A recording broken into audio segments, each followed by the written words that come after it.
Hello, welcome back to my channel. So we finally got our first look at Lisa as she got out of prison, and Stan was waiting for her when she got out of prison. Stan was just all over her, kissing on her and so excited, and you could tell she was not feeling it. You could tell how uncomfortable she looked. Like, it made me feel uncomfortable just watching it. And of course, we know Lisa's been saying she looks like a boy, and she came out, she had a buzz cut on the side of her hair, and she had like tightly cropped locks on top of her head. She kind of looks like Justin Bieber's long lost brother. So, but you know, Stan, he was looking out for her, and he came with 3 wigs for her, but of course she didn't like any of them. And it's weird because the wig she did choose to wear was like the ugliest wig out of all of them. And she told Stan, you know, I like women. And Stan said, well, you better like one man. And she just looked like she wanted to roll her eyes so hard. And then she said that she's attracted to women, and she probably wouldn't be with a man if it wasn't for Stan. But I guess he changed the game. And when they asked her about marriage, she said anything is possible. So Lisa's been to prison 7 times. She said she had ill intentions before she got out every time, and she was running amok, getting high as soon as she got out of prison every single time. But she believes things are going to be different this time, and she's going to stay out of prison because she says she has Stan in her life. So Lisa got married at a young age. She got married for the first time when she was 17, and her husband beat her up all the time, so she ended up leaving him. And when she left him, he took a bottle of pills and unalived himself. And I apologize, I just have to say it that way, because if I say it the other way that you're expecting me to say it, YouTube will demonetize my video. So after that happened, Lisa got married a year later, and she's still married to him as of this day. She thought they were divorced, but they're not. And then she ended up marrying another guy, and she said it's all bad, so I'm not going to comment on that. So I guess they must have had a very toxic relationship. But it's been worse than the first guy she dated that she said used to be her, because she spoke on that relationship but wouldn't speak on the last marriage she had. So her last marriage must have been pretty bad. And like I said, when they asked her if she saw herself marrying Stan, she said, at this point, I have to get divorced from the 2 guys I'm married to. Other than that, anything is possible. And Stan, he's already committed to taking care of Lisa, and saying he's even going to give her 25% of his wealth, which will equal $500,000. And he's going to give his other 2 daughters $500,000.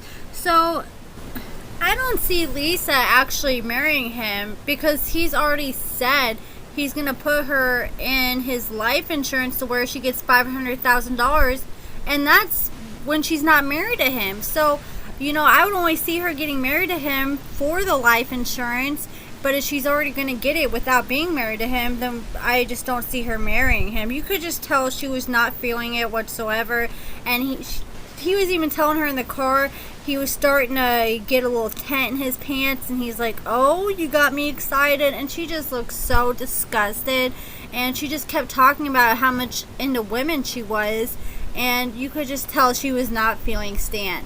And then they finally opened up and talked about that thing that they do in the basement, and I guess Lisa said Stan is unlike anybody else she's ever met, and he is very, I guess you could say, adventurous in the bedroom. And he has like this 50 Shades of Grey room down in his basement, and he also has a straitjacket and restraints, which we're seeing here that Lisa showed the producers.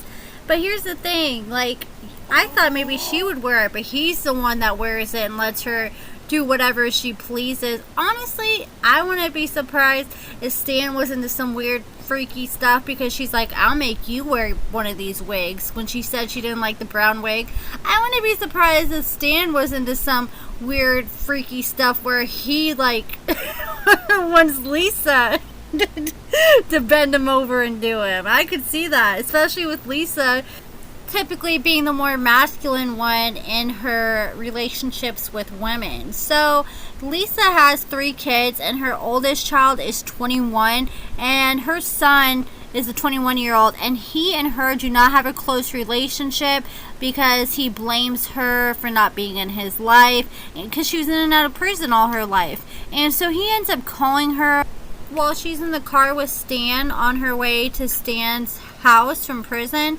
and her son was like crying, upset, saying there's no one there for me, I have nobody, I need someone to talk to. And she felt really bad, and she's like, don't worry, I'm gonna be there. And then Stan, he looked like he got mad.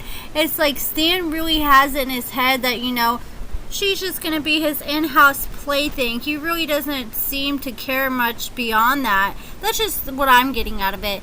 And he's like, come on, we don't need those problems. But that's her son, you know, and she's trying to get a relationship with her family again. So there's gonna be more things like this with her son coming up in the future, and Stan's just gonna have to deal with it.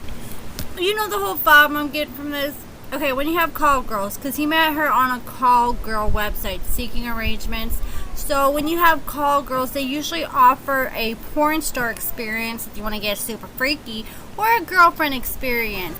This is just business for her. Stan's really taking this whole girlfriend experience way, way too far. She's probably like, I'm not sure if $500,000 is worth all this. She looked like she wanted to gag when he was touching her. And then we see a spoiler for the next episode where he's all over her and she's like, I can't take all this, and ends up leaving or saying she wanted to leave. So she already is obviously getting really annoyed from all this. And I just don't think, I think Stan's going to want it too much from her, and she may only be trying to put out like once or twice a week. He seems like the dude that wants it multiple times every single day. And I just don't. Lisa, she used to do the stuff being high, but as of right now, she says she's sober. So, you know, maybe that's why she's, you know, really disgusted, because usually she's used to being high to do stuff like this, and now that she's sober, and hey, this may not be too healthy for her, because she may start being like, hey, I gotta be high to make it through this. Or she's gonna do what it looks like she starts doing in the next episode and try to avoid Stan at all costs. You know, it's kind of funny, like her first thing out of prison to Stan was like, hey, when do I get to drive your car? It's like she's already trying to look for a way out. And what I don't get is she said that brown wig was so ugly she would never wear it. But the wig she went with, this wig right here, you thought that wig looked better than the brown wig? That looks like a wig from Wish. She looks like an 80s rocker. But that's it for this video. Make sure you give this video a thumbs up if you enjoyed this video. Let me know your thoughts in the comments below. Subscribe if you haven't already. And thank you so much for watching.